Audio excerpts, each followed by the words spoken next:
자, 분위기 바꿔볼게요. 제목 보세요. 뭔가 사연이 있는 것 같아. 절도범한테 호혜를 베풀다니요, 세상에. 허주연 변호사님. 앵커님 혹시 눈물 젖은 컵라면 드셔보신 기억 있으세요? 눈물은 안 넣고 뜨거운 물 넣어야 되잖아요, 컵라면은. 그렇죠. 네. 저는 사실 대학 시절에 아르바이트 하면서 되게 추운 날 급하게 컵라면을 먹으면서 이게 눈물 젖은 컵라면이구나 이런 생각을 했던 적이 있었는데요.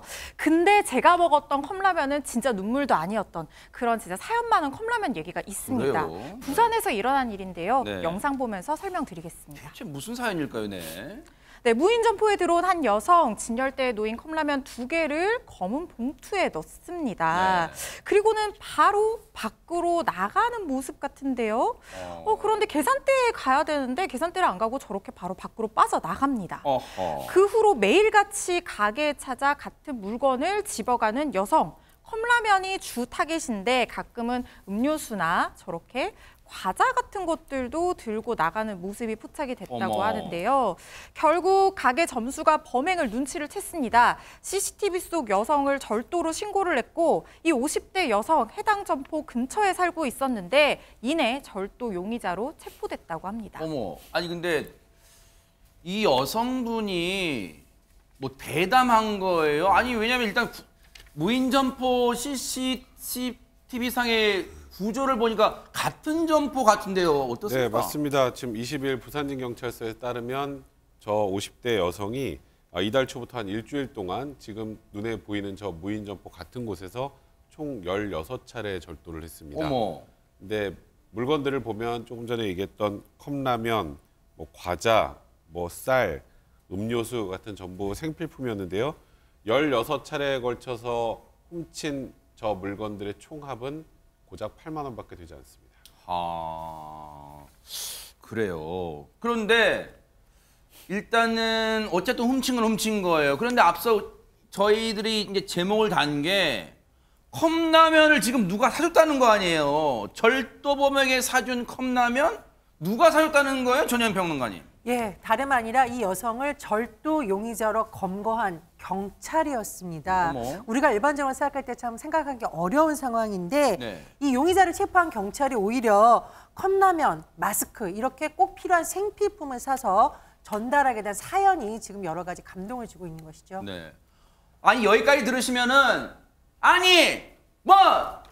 그럼 나처럼 착하게 사는 사람은 바보야? 뭐 저거 죄인데 뭐라 사줘 경찰이? 그것도 세금일 텐데! 라고 막 역정을 내시는 시청자분 계실 거 아니에요. 그래서 저희가 사연을 들어봐서 어찌된 건지 한번 들어보시고 이어가 보도록 하겠습니다. 일단은 저희들 경찰 쪽에서는 절도 혐의로 저희들이 검거를 하러 갔기 때문에 절도 형사처벌을 해야 되는 게 우선인데 환경을 보고 나서 형사처벌은 나중에 하더라도 일단 복지 사각지대에 놓여 있다고 생각을 했기 때문에 저희들 업무와는 좀 벗어나지만은 구청 관계자들하고 협의를 해서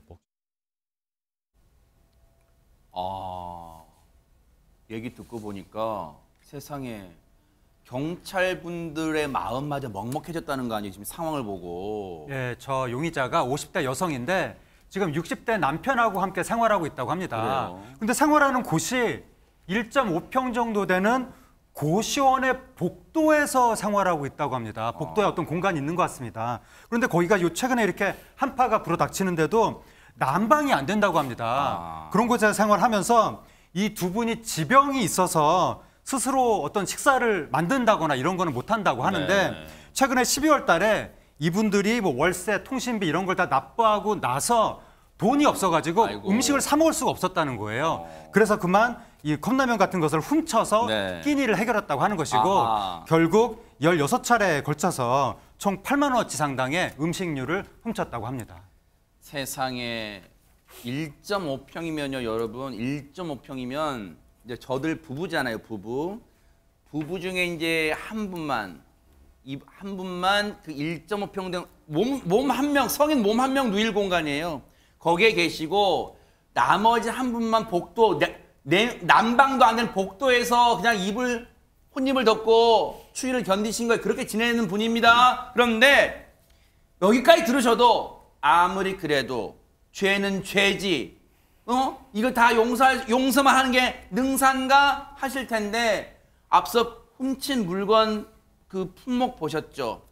첫날에도 라면 과자, 둘째 날도 컵라면 과자, 조금 뭐 하나 정도 음료수나 이런 게 있었지만 어쨌든 컵라면 과자 끼니 때울 요량이었나 봐요, 세상에. 허전 변호사님. 네, 정말 그야말로 생계형 범죄, 진짜 장발장 같은 그런 사연인 것 같은데요.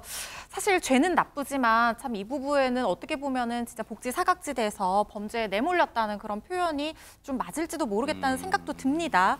그래서 경찰이요, 관할 주민센터에 부부의 사연을 전달하고요. 복지 측면에서 혹시 도움을 줄 수 있는지 확인해 줄 것을 당부를 했다고 하고요. 부부 딱한 사정이 알려지면서 이 부산시에서도 나섰습니다. 박형준 부산시장이 복지국장을 부부 집으로 급파를 해서 긴급 생필품 지원을 했고요.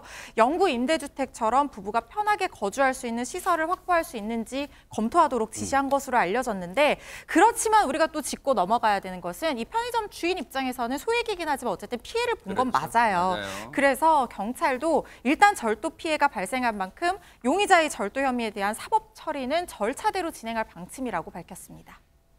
그런 생각은 들어요. 물론 시청자 여러분들 중에도 그런 생각 하시는 분들 많으실 거예요. 죄는 죄다. 크고 작은, 액수의 크고 작음의 문제가 아니라 죄는 죄다. 물론 맞는 말씀이죠. 그렇지만 우리가 처벌만이 능사는 아니라는 걸 이번 사건에서 우리가 좀 느낄 수 있어요. 그래도 경찰분들이, 사실 이런 말씀 죄송해요, 경찰분들. 참 매몰찬 이 얼어붙은 가슴만 가진 분인들 줄 알았는데 정말로 이분들 사연들 보시고 구청, 지자체와 협력해서 도울 방법을 마련하셨다는 점에서 정말 우리 법에도, 그리고 정말 우리 수사기관에도 눈물이 있구나, 따스함이 있구나, 그런 걸 느낄 수 있었으면 정말 부산진 경찰서 여러분께 감사를 보내드립니다. 정말 멋지십니다.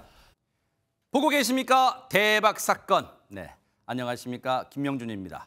여러분과 함께하는 뉴스파이터. 다양한 소식과 뉴스를 보고 싶으시면 화면 오른쪽을 꾹 눌러 구독해 주시길 바랍니다. TV로도 유튜브로도 여러분께 한 발 더 다가가겠습니다. MBN 뉴스와 뉴스파이터를 사랑해 주셔서 고맙습니다.